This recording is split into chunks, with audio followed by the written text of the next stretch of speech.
দর্শক, খুবই গুরুত্বপূর্ণ একটি খবর।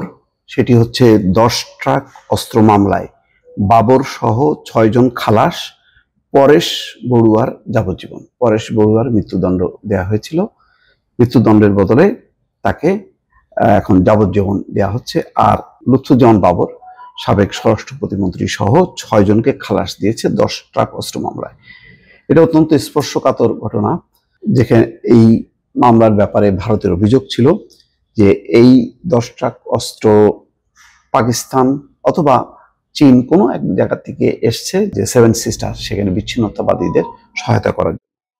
তো এটা নিয়ে ভারতের উদ্বেগ উৎকণ্ঠা ছিল এবং সম্ভবত এই ঘটনায় বাংলাদেশের সাথে বিএনপির তৎকালীন সরকারের সম্পর্কের অবনতি হওয়ার একটি অন্যতম কারণ হচ্ছে এই ১০ ট্রাক অস্ত্র। এটা ভারত খুব সিরিয়াসলি নিয়েছিল। পরবর্তী সময় শেখ হাসিনার সময় এটি তদন্ত করা হয় এবং তারা তাদের মতন করে মামলা দিয়েছে। তো সেই মামলাটা জাস্টিস হয়নি, এটা রাজনৈতিক উদ্দেশ্য প্রণোদিত হয়েছে বলে বিএনপি মনে করে এবং এখন আদালত সেইভাবেই খালাস দিয়েছে। অর্থাৎ এই মামলাটা মোটামুটি একটা নিষ্পত্তি দিকে চলে গেল, যে যেখানে শুধুমাত্র বিচ্ছিন্নতাবাদী নেতা পরেশ বড়ুয়া তার যাবজ্জীবন কারাদণ্ড থাকলো, বাকিদেরকে খালাস দেওয়া হলো। খবরে বলা হচ্ছে চট্টগ্রাম ১০ ট্রাক অস্ত্র চোরাচালানের ঘটনায় করা মামলায় মৃত্যুদণ্ড থেকে সাবেক স্বরাষ্ট্রমন্ত্রী লুৎফুজ্জামান বাবর সহ ৬ জন খালাস পেয়েছেন।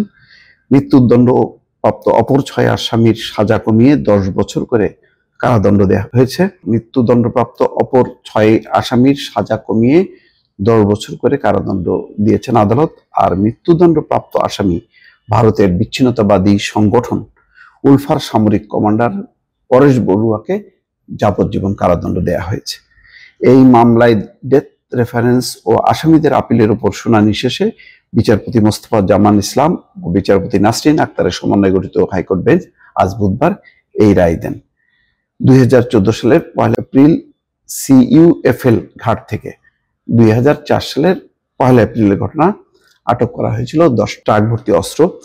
এই নিয়ে কর্ণফুলী থানায় অস্ত্র আইন ও বিশেষ ক্ষমতা আইনে চোরাচালানের অভিযোগে ২টি মামলা করা হয়। যাক, এই মামলায় অনেক নেতা, শুধু বিএনপি না, বিএনপির বাইরে মতিউর রহমান নিজামী ডাকাতির মধ্যে যুদ্ধাপরাধ মামলায় ফাঁসি দেওয়া হয়েছে।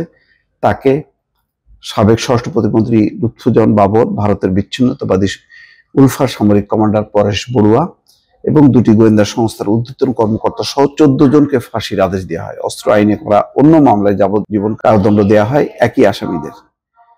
যাক, এটা একটা নিষ্পত্তি ঘটলো, কিন্তু এইভাবে নিষ্পত্তিটা এটা রাজনৈতিক ভাবে স্পর্শকাতর হবে কিনা, ভারত এটিকে অন্যভাবে দেখবে কিনা, এই মামলার রায়কে তারা মনে করবে কিনা যে রাজনৈতিক বিবেচনায় এটি করা হয়েছে, সেটা এখন দর্শক দেখার বিষয়। ভালো থাকবেন। আল্লাহ হাফেজ।